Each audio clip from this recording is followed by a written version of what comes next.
Good morning, guys. Today's our next lecture will be on factors affecting on microbial growth. So there are different factors which affect microorganisms growth positively or negatively. Means they can increase the bacterial growth or they can decrease the bacterial growth. So first, before going for factors affecting on the bacterial growth, let us see what are the different type of parameters which involves in the growth of microorganisms, isn't it? Parameters which involves are like parameters which are considered essential for the growth of microorganisms. Okay, so first we will see what is the growth. Growth is an orderly increase in quantity of cellular constituents. Growth is not like what we can see an object which is growing in a size in a orderly fashion, isn't it? Growth is what is growth? Growth is the increase in quantity of cellular constituents. What are the cellular constituents? Say for example, this is the normal size of the cell. Inside the cell, genetic material will be there, cytoplasm will be there, protoplasm will be there, then another materials which are essential, isn't it? These all materials need to be grown or need to increase their size, isn't it? In an orderly fashion, isn't it? Orderly fashion means, say for example, एखादा माणूस वाढताना अचानक वाढतो का? नाही, step by step वाढतो. That person is growing in a step by step manner. Childhood, adulthood, likewise टप्प्याटप्प्यानं वाढतं. तसंच मायक्रो ऑर्गॅनिझम सुद्धा असतं.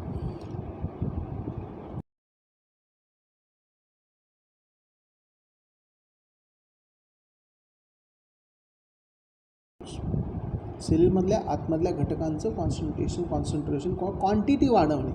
से फॉर एक्झाम्पल एखादा प्रोटीन आहे, इजंट इट, तर त्या प्रोटीनची क्वांटिटी वाढवणे. That proteins quantity need to be increased, isn't it, कारण ऑर्गॅनिझमची सेलची साईज वाढणार आहे. Okay, then ability of a cell to form new protoplasm from nutrient available in the environment. नवीन प्रोटोप्लाझम तयार करणे, new protoplasm, isn't it. Most of the bacteria growth involves काय increase in cell mass, सेलचं mass वाढणे, वजन वाढणे, number of ribosomes present, आतमधले जे नंबर ऑफ रायबोझोम्स आहेत, नंबर ऑफ रायबोझोमसुद्धा वाढते. Duplication of bacterial chromosome. What is it? Bacterial chromosome, त्याचं डुप्लिकेशन होतं. काय? से फॉर एक्झाम्पल इकडे एक सेट आहे DNA चा, दॅट विल बी डुप्लिकेशन व्हायला पाहिजे ना. एका सेलच्या 2 सेल व्हायला पाहिजे. So duplication will be there. Then synthesis of new cell wall and plasma membrane. नवीन सेल वॉल सिंथेसिस व्हायला पाहिजे, isn't it. New cell wall will be or need to be synthesized. New cell wall, isn't it? Then partitioning of 2 chromosomes. Chromosomes दोन्ही साईडला बाजूला गेलेत. हे इकडे this is one chromosome and this is chromosome number 2. Partition झाली, विभागणी झाली. And last, septum formation. Septum is what? A inward growth in the microbial cell. Inward growth in the microbial cell after dividation of genetic material. So this is called as a septum formation, and it will attach to each other, and then organism try to pull away from each other and they will be detached. Okay, so a sexual process of reproduction is called as binary.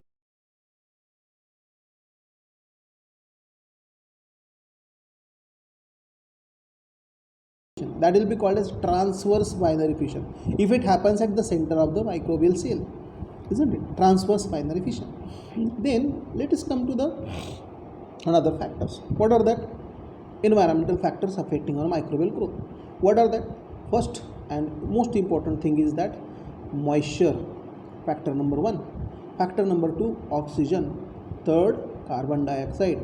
Fourth, temperature, pH, light, isn't it? Osmotic effect and mechanical and sonic stress. So these are the different type of factors which affect on microbial growth. If any of this factor is imbalanced, then there won't be a proper growth of microorganism, isn't it? First I'll tell you what is the moisture content. Moisture, humidity is absolute necessary for metabolic reaction and multiplication of microorganisms. Without humidity, organism cannot be grown. ह्युमिडिटीशिवाय organism वाढूच शकत नाही. So सगळ्यात महत्त्वाचा काय सांगितलं नाही, absolute necessary for the metabolism of organism. ऑर्गॅनिझमच्या चयापचय क्रियेसाठी ही फार महत्त्वाची गोष्ट आहे, इजंट इट. And multiplication of organism also. आणि त्या ऑर्गॅनिझमचं रिप्रोडक्शन होण्यासाठी सुद्धा ती गरजेची. However drying does not kill the microorganism, but it doesn't mean that if absence of moisture kills the organisms. It won't kill, isn't it? But they only prevent from further multiplication. त्यांचं reproduction थांबतं, isn't it? They won't reproduce further because absence of humidity.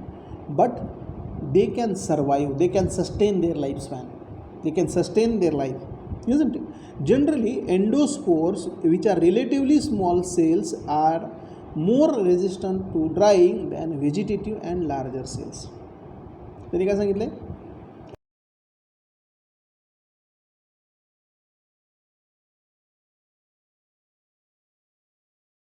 is absent. Say for example, organism's name is Bacillus subtilis, isn't it? Bacillus subtilis. That organism in a dry condition start producing endospore, a protective body, usually one per cell inside endospore, which is having capability to sustain life in higher adverse conditions. For example, increase in temperature, decrease in temperature, increased radiations, absence of moisture, then acidic and basic environment, unbearable acidic and basic environment, isn't it? So these are the different factors, so which governs, okay, or like which are responsible for the protecting microorganism from adverse environment, and that comes under endospore category, Then next important factor is physical factor that affect the bacterial growth, that is temperature. Second physical factor. So what is the temperature? Temperature is an important factor to influence the rate of enzyme catalyzed reactions. I'll tell you. Rate of enzyme catalyzed reactions and rate of growth will be hampered by the temperature. How? I'll tell you. Say for example, we have seen in the biochemistry, this is the temperature scale. ह्या स्केलला इकडे temperature आहे आणि इकडं enzyme activity आहे, पकडून चला, okay. Enzyme activity will be there, okay.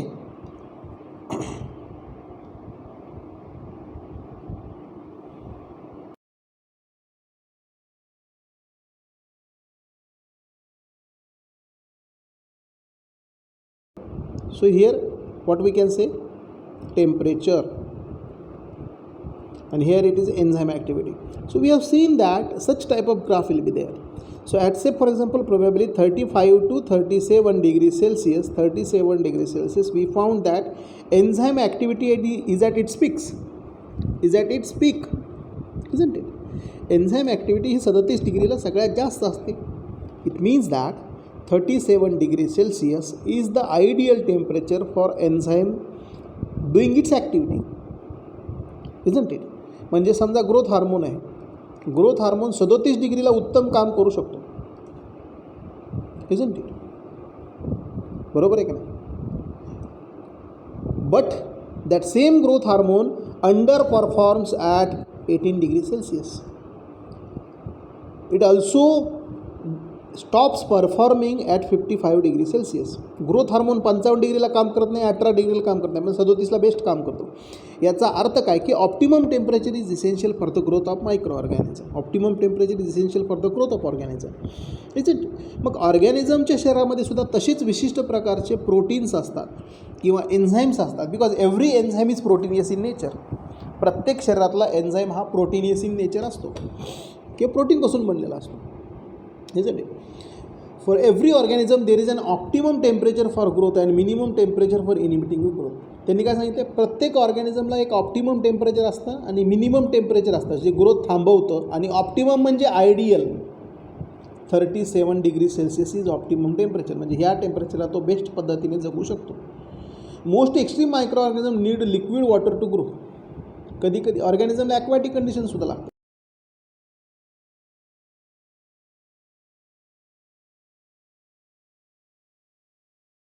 degree Celsius.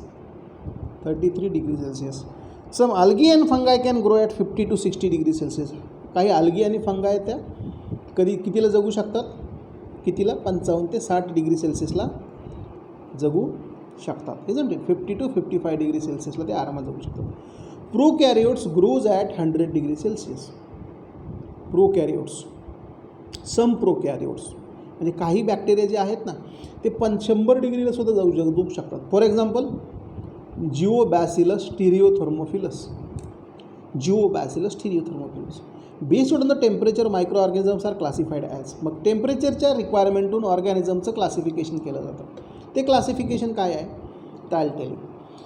According to their growth temperature range bacteria can be classified as first psychrophiles. They grows best at 15 to 20 degree Celsius. ते व्यवस्थित किती डिग्रीला वाढू शकतात, किती डिग्रीला वाढू शकतात 15 ते 20 degree Celsius. Psychrotrophs they can grows between 0 to 20 to 30 degree Celsius temperature range. Mesophiles, these are the generalized category of microorganism and 99% population comes under this class. 99%. Mesophiles 25 to 40 degrees Celsius. Thermophiles grows best at 50 to 60 degrees Celsius. Thermophiles means those who are need temperature at little higher side. 55 degree Celsius ते 50 degree Celsius त्यांना temperature लागतं. Then last are hyperthermophiles. They are grows best above 80 degree Celsius. 80 पेक्षा वरती ते व्यवस्थित जगू शकतात. Okay. Then minimum growth temperature, lowest temperature at which bacterias can grow. Minimum म्हणजे कमीत कमी किती तापमानाला जगू शकतो. ऑप्टिमम टेम्परेचर मीन्स ऑप्टिमम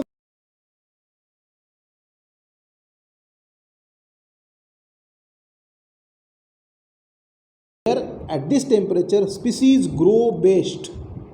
तो ऑर्गॅनिझम एकदम बेस्ट पद्धतीनं वाढू शकतो. And maximum growth temperature is the highest temperature at which growth is possible. Highest temperature at which growth is possible म्हणजे 55 डिग्रीला तो वाढू शकतो but not best at the excellent speed. what like we can say that generation time or like excellent speed. Okay. Then let us see in a graphical manner a rate of growth. So according to temperature requirement or according to class of microorganism which exist upon temperature need or degree of temperature needed, we have already seen psychrophiles. Means they can grow -10 to 20 degrees Celsius. Psychrotrophs from 0 to 30 degrees Celsius. Mesophiles, where majority of the organism comes 10 to 50. Thermophiles 40 to 70. And hyperthermophiles 65 to 110. Isn't it? Usually we can say 80 above hyperthermophiles exist. Okay. These are the same examples. Psychrophiles: Anthrobacter, Psychobacter, Halomonas, Pseudomonas, Hypomonas, and Spingomonas. These are the psychrophiles. Then mesophiles: Listeria monocyta, Pseudomonas multifida, then Thiobacillus nubilus, Staphylococcus aureus, Staphylococcus pyogenes, Staphylococcus pneumoniae, Escherichia coli, Clostridium cluveri. These are the different organisms. Thermophiles: Bacillus stereothermophilus,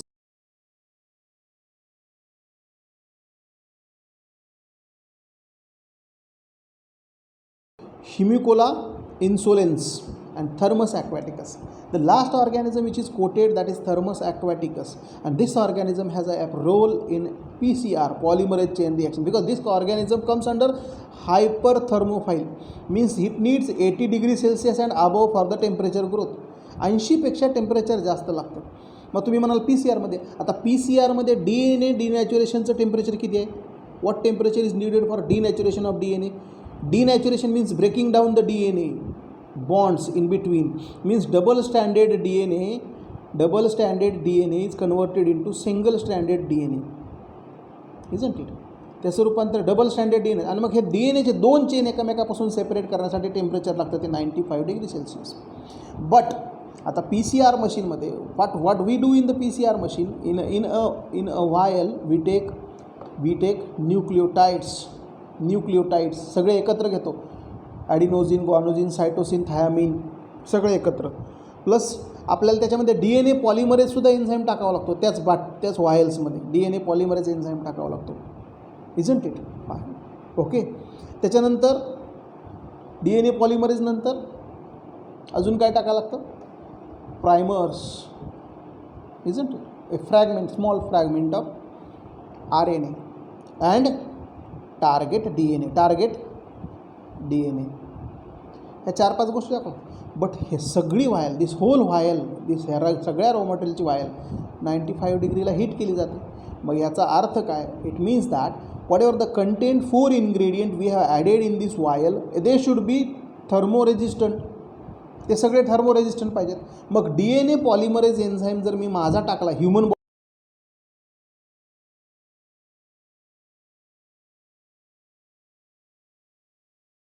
ते लक्षात घ्या, जो DNA polymerase, माझ्या प्रत्येक सेलमध्ये DNA polymerase enzyme आहे. In my every cell DNA polymerase enzyme is present, isn't it? But that can act at 37 degree Celsius best. तो 37 डिग्रीलाच काम करतो. आणि मला ह्या PCR मशीनमध्ये 95 डिग्री सेल्सिअसपर्यंत जिवंत राहणारा, न तुटणारा, which is not destructed at 95 degree Celsius असा मला DNA पॉलिमरेज एन्झाईम पाहिजे. मग मी माणसाचा टाकू शकत नाही. मग तशा वेळेस मी ह्या ऑर्गॅनिझमची मदत घेतो, थर्मस ॲक्वॅटिकस. कारण तो ऑर्गॅनिझम 80 डिग्रीच्या वरती जगतो आहे, याचा अर्थ त्याच्या शरीरात असलेला DNA पॉलिमरेज एन्झाईम, त्या ऑर्गॅनिझमच्या शरीरात असलेला DNA पॉलिमरेज एन्झाईम हा थर्मो रेजिस्टंट आहे. म्हणजे तो 100 डिग्रीला सुद्धा व्यवस्थित काम करू शकतो, isn't it? Then on the basis of scale we can see that temperature in this range destroy the microorganism, although lower temperature takes more time, isn't it? Now you can see over this place, this is the region where hyperthermophile exist. सगळे organisms destroy, only hyperthermophile survives, means those organisms who can tolerate temperature up to 110 degree Celsius or 130. Highest 110 degree सहन करणारे temperature आहेत. Geobacillus stearothermophilus is the name of organism, isn't it? 50 to 60 organism will show very slow bacterial growth, कारण ते unbearable temperature असतं. That is also unbearable temperature. But rapid growth and bacteria some may produce toxins. इथे सगळ्यात जास्त growth आढळते, isn't it? And all pathogenic organisms exist in this class, this particular temperature range, that is 20 to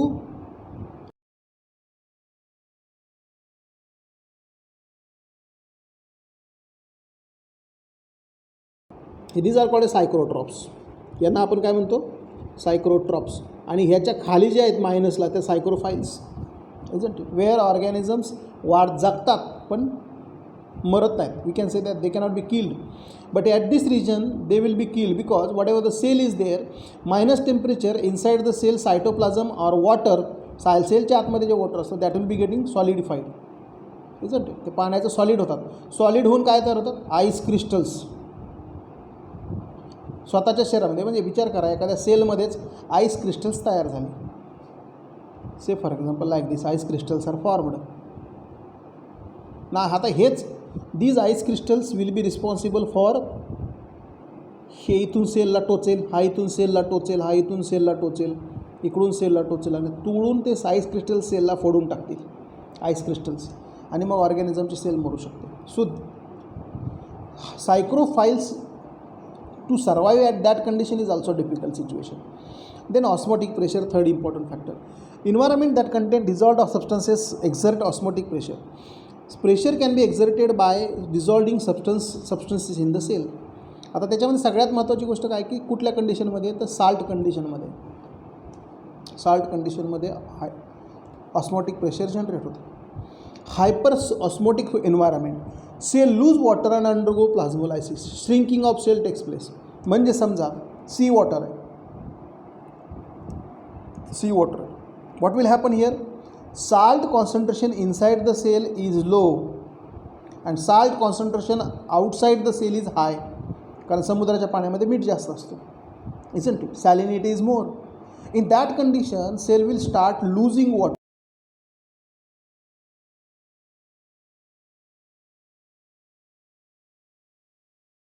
isn't it? Then hypoosmotic solution किंवा environment, cell gains the water and swells and burst. म्हणजे सेलच्या आतमध्ये थोडक्यात काय, सेलच्या आतमध्ये salt concentration जास्त झालं आहे आणि बाहेर वातावरण एकदम फ्रेश आहे, त्या वातावरणात अजिबात मीठ नाही, साधं पाणी आहे. त्या कंडिशनमध्ये ऑर्गॅनिझम सगळं पाणी आतमध्ये ओढतो आणि सेलचं स्वेलिंग होतं आणि सेल मे बस्ट, सेल फुटू शकते. You can see over place. This is the normal solution. Plasmolysis कसं होतं ते बघा. This is the normal cell. Isotonic solution म्हणतो आपण त्याला. हायपरटॉनिक आणि हायपोटॉनिक वेगळं. ओके, हे hypertonic solution. Under this condition concentration of the cell is equivalent to solute concentration outside the environment. मग बाहेरचं आणि आतलं कॉन्सन्ट्रेशन एक आहे, त्यामुळे सेल व्यवस्थित राहते. 0.85% दिलं आहे आणि 10% NaCl. जर 10% मिठाच्या पाण्यामध्ये जर सेल टाकली तर काय होते बघा. बाहेरचं पाणी मिठाचं 10% आहे, जास्त पाण्यात मीठ आहे, इजंट इट. काय होतं मग, what will happen here, cell start losing water. Cell water सोडते, कारण त्याचा आपल्याला कन्सेप्ट आहे from lower concentration to higher concentration movement of the water content or internal content will take place. मग कसंही असेल, मग या कंडिशनमध्ये काय होतं की बाहेरच्या वातावरणामध्ये पाणी सोडलं जातं आणि देन सेल स्टार्ट सिंकिंग. सेलचं स्ट्रिंकिंग होतं आणि सेल मरते. Okay. Halophiles, these are the specific type of microorganisms. Halophiles means salt loving organisms. Salt loving म्हणजे there are certain organism group which can exist in marine water also. म्हणजे काही organism असे they can exist in marine water also, isn't it. पाण्यामध्ये, समुद्राच्या पाण्यामध्ये सुद्धा जिवंत दिसतात. They are called as salt loving organisms आणि दे are called as हॅलोफाइल्स.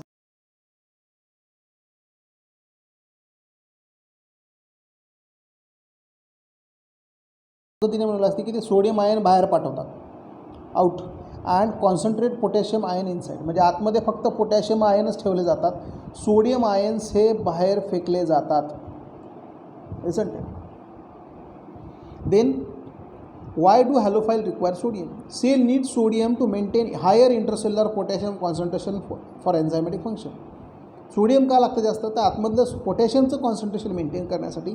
And cell need sodium to maintain integrity of their cell wall. त्यांच्या cell वॉलची integrity, एकता. इंटिग्रिटी म्हणजे काय म्हणतो आपण, नॅशनल इंटिग्रिटी, राष्ट्रीय एकता.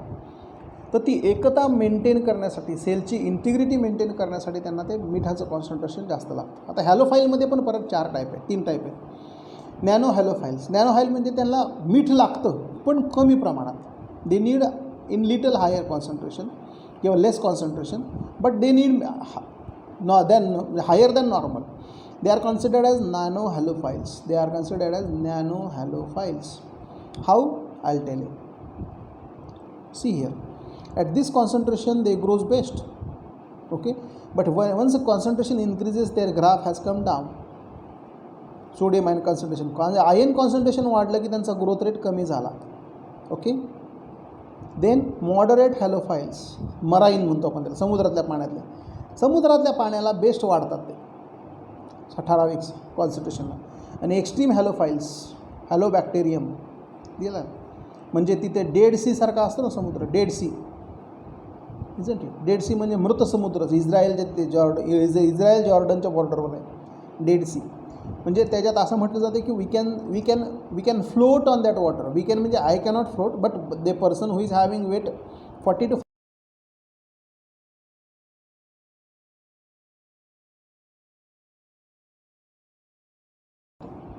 then oxygen. Oxygen is next important factor. Depending upon oxygen, one can classify the organism as follows. त्याच्या अगोदर आपण खाली सांगतो तुम्हाला. तर ऑब्लिगेट म्हणजे काय आणि फॅकल्टेटिव्ह म्हणजे काय. खालचे 2 लास्ट पॉईंट बघा. ऑब्लिगेट मीन्स कुठलीही गरजेची गोष्ट, must, organism must have specific environmental condition. त्या ऑर्गॅनिझमला तसंच वातावरण पाहिजे, त्याला ऑब्लिगेट म्हणतो. आणि फॅकल्टेटिव्ह म्हणजे काय, organism is able to adjust and tolerate environmental condition but can live also in other condition. Facultative म्हणजे तशी परिस्थिती लागते वाढण्यासाठी, मला ऑक्सिजन लागतो पण नसला तरी काय फरक पडत नाही, त्याला फॅकल्टेटिव्ह म्हणतो. आणि ऑब्लिगेट म्हणजे कंपल्सरी मला ऑक्सिजन पाहिजेच. मग पहिला क्लास आहे पहिला क्लास कुठला आहे, ॲरोबिक ऑर्गॅनिझम्स. ॲरोज म्हणजे रिक्वायर ऑक्सिजन टू ग्रो, त्यांना वाढण्यासाठी ऑक्सिजन लागतो. ऑब्लिगेट ॲनारोब्स, ऑब्लिगेट म्हणजे पाहिजेच, ऑब्लिगेट ॲरोब म्हणजे ऑक्सिजन पाहिजेच, oxygen for the respiration, Pseudomonas organism आहे त्याच्यामध्ये. Anaerobes do not require oxygen to grow, त्यांना ऑर्गॅनिझम लागत नाही, ऑक्सिजन लागत नाही, ॲनारोब्स म्हणतो त्याला. ऑब्लिगेट, आता ऑब्लिगेटचा शब्द लक्षात घ्या, मस्ट, ऑब्लिगेट ॲनारोब्स, त्यांना अजिबात ऑक्सिजन चालत नाही, 100% ऑक्सिजन फ्री एन्व्हायरमेंट लागतो, म्हणजे त्याला थोडक्यात कार्बन डायऑक्साईड लागतो. किल्ड बाय फ्री ऑक्सिजन, त्यांच्या जर बॉटलमध्ये ऑक्सिजन आला तर ते सगळे ऑर्गॅनिझम मरून जातात. Example is Bacteroides. Microaerophilic grows best in presence of small amount of free oxygen, त्यांच्याकडे खूप कमी प्रमाणात जरी ऑक्सिजन आला स्मॉल अमाऊंटमध्ये तरी ते जगतात. Capnophiles, capnophilic organisms are the organisms who loves to grow at best in सीव.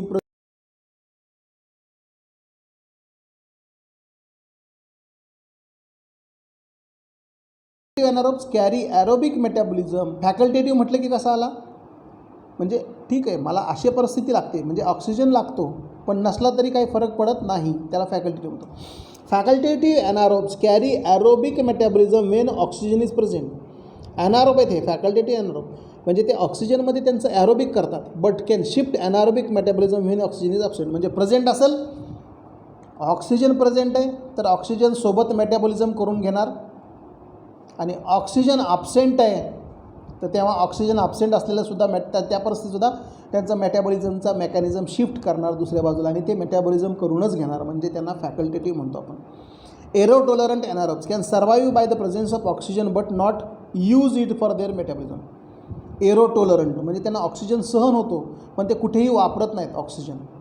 Isn't it. Obligate आणि फॅकल्टेटिव्ह टर्म्स बघितले आहेत आपल्याला. आता हे टेबल्स आहेत. ऑब्लिगेट ॲनारोब्स काय सांगितलं त्याने, obligate only aerobic growth oxygen is required, oxygen required आहे. ओके. त्याच्यानंतर फॅकल्टेटिव्ह ॲनारोब्स, त्यांना काय सांगितले, ऑक्सिजन लागतो पण नसला तरीसुद्धा वाढतात. ऑब्लिगेट ॲनारोब्स म्हणजे कंप्लीट ऑक्सिजन नकोच असतो, त्यांना नकोच असतो म्हणून ते खाली ग्रो होतात. ऑक्सिजन पाहिजे असेल तर वरच्या साईडला ग्रो झाले असते, अदरवाईज. त्याने एरोटॉलरंट, त्यांना ऑक्सिजन लागत नाही पण असल्याने काही बिघडत नाही, त्याला एरोटॉलरंट म्हणतो. आणि मायक्रो एरोफाईल ऑक्सिजन लागतो पण खूप कमी प्रमाणात लागतो, they are called as microaerophiles. ह्याचं टेबल्स आहेत ते 2-3 वेगवेगळ्या प्रकारचे दिले, सगळे तुम्ही नोट्समध्ये बघू शकता. Okay. Then let us come to the pH requirement. pH requirement काय सांगते सांगा.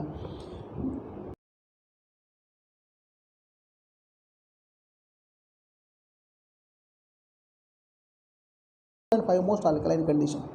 आता याच्यामध्ये ऑर्गॅनिझमसुद्धा क्लासिफाय तशाच पद्धतीने केले जातात. युजली सगळ्यांना ऑर्गॅनिझमला न्यूट्रल कंडिशन्स लागतात. They need neutral conditions, isn't it. Neutrophiles 6.5 ते 7.5-8पर्यंत. ओके. ऑप्टिमम pH लागतो 6.5 ते 7.5. ओके. आणि बुरशीला आणि ईस्टला, moles and east needs 5 to 6, 5 ते 6 pH लागतो ह्या रेंजमध्ये. Okay. But there are certain organisms which grows in acidic condition also, alkaline condition also. So those organisms who grows in extreme acidic condition, extreme म्हणजे 0 ते 0.5 ते 2पर्यंत, 0.5 ते 2पर्यंत त्याला extreme ॲसिडोफाईल म्हटलं आहे. त्याच्यानंतर 2 ते साधारण 5पर्यंत जगणारे किंवा 5.4पर्यंत जगणारे हे ॲसिडोफाईल कॅटेगरीमध्ये येतात.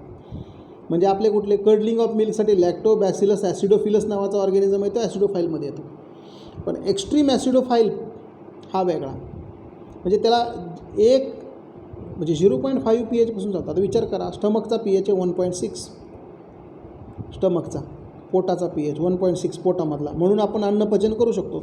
असं म्हटलं जातं की इफ यू सॉलो द ब्लेड, जर आपण दाढी करायची ब्लेड खाल्ली तर तीसुद्धा पोटामध्ये विरघळू शकते, एवढा स्ट्रॉंग ॲसिडिक pH आहे आपल्या पोटाचा.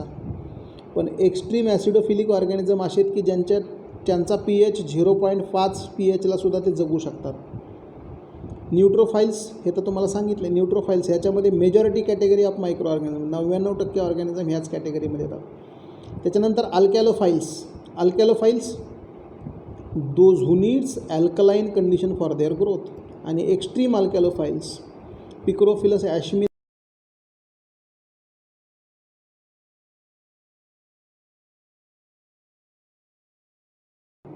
दिलं इथे. Acidophiles 1 to 5, neutrophiles 5.5 to 8.5, usually हे 6.5 ते 7.5 आहे. आणि अल्कॅलोफाईल्स फ्रॉम 7.5 to 12, युजली ह्या रेंजमध्ये. प्रत्येक आपापल्या रिजनमध्ये व्यवस्थित वाढतो. आता याच्यात एक मेकॅनिझम दिलं आहे. मेकॅनिझमची आपल्याला तशी काही गरज नाही, सिलेबसमध्ये गरज नाही, पण स्टील तुमच्या माहितीसाठी सांगतो. Most acidophilic organism have evolved extremely efficient mechanism to pump protons out of the intracellular space in order to keep cytoplasm at near neutral pH. त्यांनी काय सांगितलं आहे की काही ऑर्गॅनिझम जे आहेत ॲसिडोफिलिक ऑर्गॅनिझम, ते काय करतात, त्यांच्या शरीराच्या बाहेर H+ आयन्स फेकून देतात. H+ ions they can throw out H+ ions. काय सांगितलं त्यांनी? Efficiently mechanism to pump proton out of the intracellular space. म्हणजे प्रोटॉन जे आहेत H+ आयन्स आहेत ते बाहेर फेकतात. And to maintain neutral condition, म्हणजे सेल्युलर सायटोप्लाझम सेल्युलरचं कंडिशन कशी ठेवतात, ते न्यूट्रल कंडिशन ठेवतात. आलं लक्षात? अशा पद्धतीने ॲसिडिक ऑर्गॅनिझम ॲसिडिक वातावरणामध्ये जगून राहतात. म्हणजे ते जरी ॲसिडिक वातावरणामध्ये असतील तरी ते स्वतःच्या शरीरामधली आतमधली ॲसिडिटी बदलू देत नाहीत.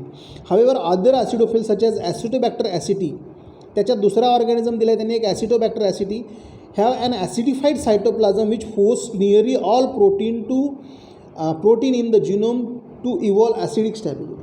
हा ऑर्गॅनिझम जो आहे ॲसिटोबॅक्टर, इजंट इट, याने काय केलं, याचं सायटोप्लाझम जे आहे आतलं ते सुद्धा ॲसिडिक आहे. सायटोप्लाझम हे सगळं ॲसिडिक आहे. मग ह्याने काय केलं आहे, स्वतःच्या गुणसूत्राच्या मदतीने अशा पद्धतीने स्वतःला इव्हॉल्व करून घेतलं आहे की आतलं जेनेटिक मटेरियलसुद्धा ॲसिडला स्टेबल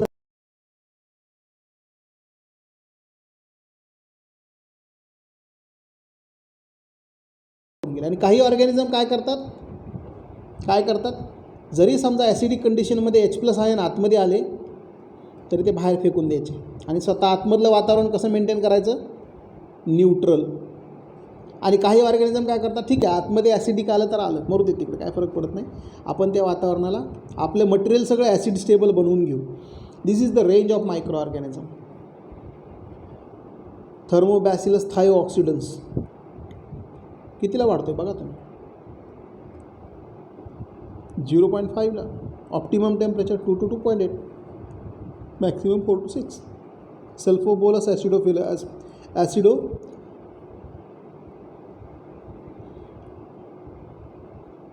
सल्फोबोलस ॲसिडो कॅल्डेरियस, त्यानंतर बॅसिलस ॲसिडो कॅल्डेरियस, झायमोमोनास लिंडनेरी, लॅक्टोबॅसिलस ॲसिडोफिलस, हा दही करणारा, कडलिंग ऑफ मिल्कसाठी, दुधाचं दही करण्यासाठी लागणारा organism, isn't it, staphylococcus aureus.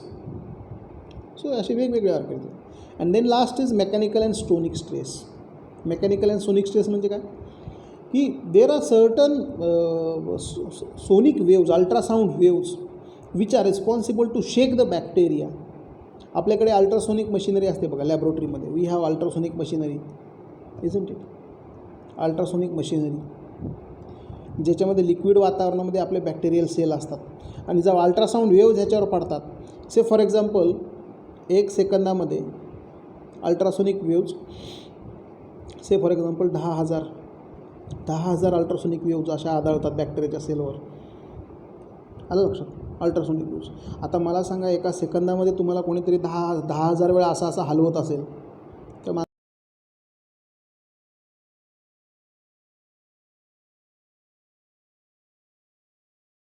Organism फुटतो, त्याचे तुकडे होतात, सगळे त्याचे तुकडे होतात, isn't it. So the bacteria cell have tough cell wall, they may be ruptured by vigorous shaking. म्हणजे त्या ऑर्गॅनिझमला जास्त जर हलवलं तर त्या सेल त्यांच्या फुटतात.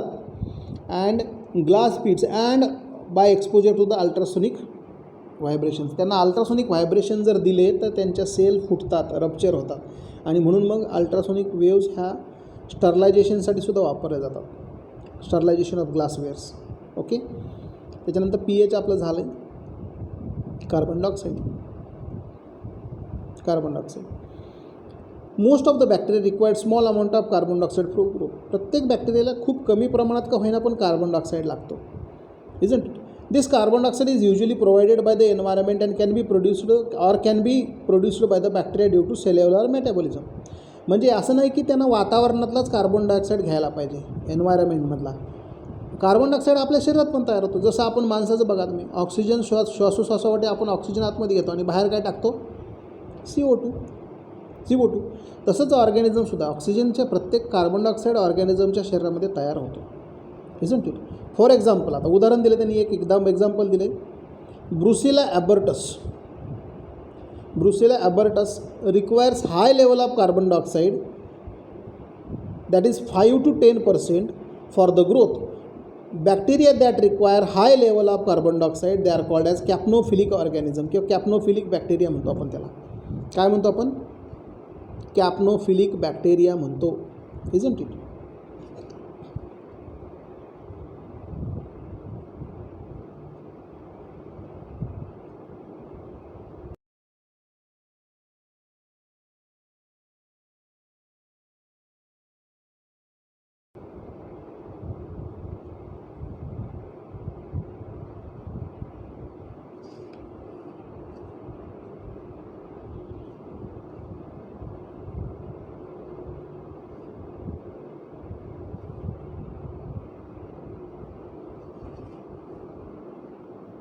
Okay, we can call them as capnophilic. Capnophilic means those organisms who loves to grow in higher carbon dioxide concentration. 5 ते 10% कार्बन डायऑक्साईड कॉन्सन्ट्रेशन त्यांना लागतं. आणि last is light. Last factor काय, light. Phototrophic bacteria require light for the growth. However most of the bacteria can grow well in darkness. फक्त phototrophic बॅक्टेरियाला, म्हणजे ज्यांना उष्णता, म्हणजे फोटोसिंथेटिक बॅक्टेरिया थोडक्यात आपण असं म्हणू शकतो, फोटोसिंथेटिक, त्यांनाच फक्त सनलाईट लागते, बाकीच्यांना लागत नाही. बाकीचे सगळे डार्क कंडिशनला पण ग्रो होतात. Presence of ultraviolet rays and radiation can reduce the bacterial growth. आता अतिनील किरणं तुम्हाला माहितीच आहेत. रेडिएशन स्टरलायझेशनची पद्धती आहे. Radiation is a process or it is a one type of sterilisation, isn't it. Ultraviolet rays म्हणतो आपण त्याला, अतिनील किरण. And they are responsible for killing the microorganisms. But there are certain organisms, they need sunlight. For example, कुठला organism, photochromogenic mycobacterium. Name of the organism, photochromogenic mycobacterium is the unique organism that produce pigment only at presence of light. तो स्वतःच्या शरीरात लागणारे pigments हे फक्त लाईटच्या प्रेझेन्समध्येच तयार करू शकतो. So these are all about factors affecting on bacterial growth. हे वेगवेगळे फॅक्टर्स होते. आता आपण काय करूयात, पुढचं लेक्चर जे आहे ते बॅक्टेरियल ग्रोथ करूचं घेऊयात. नाही, we will stop at this lecture. Thank you.